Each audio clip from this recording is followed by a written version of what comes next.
یه فریادی نشسته تو گلومو، یه غم در بسته شسته روبرومو، یه دردی که مثل غم غروبه داره میکشه هر روز آرزومو.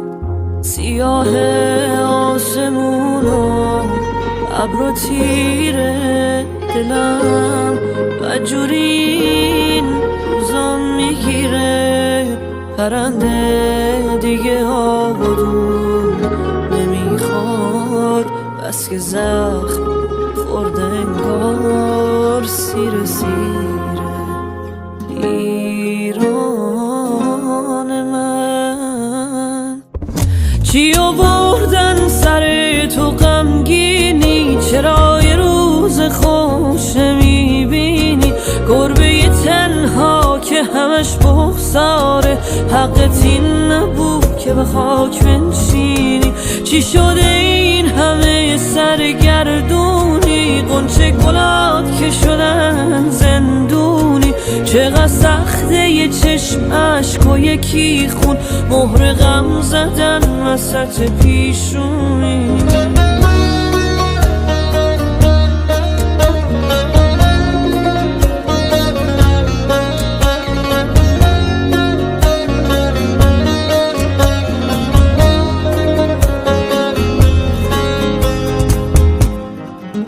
ما این روزا رو یادمون میمونه، بازم میزنه تو این خاک جوونه. ما ریشمون همین جاست، هر جا باشی آخه هیچ جا نمیشه مثل خونه.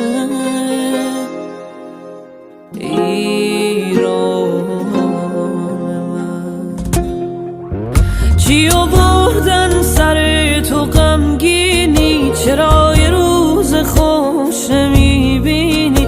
گربه تنها که همش بغضاره، حقت این نبود که به خاک بنشینی. چی شده این همه سرگردونی؟ غنچه گلات که شدن زندونی.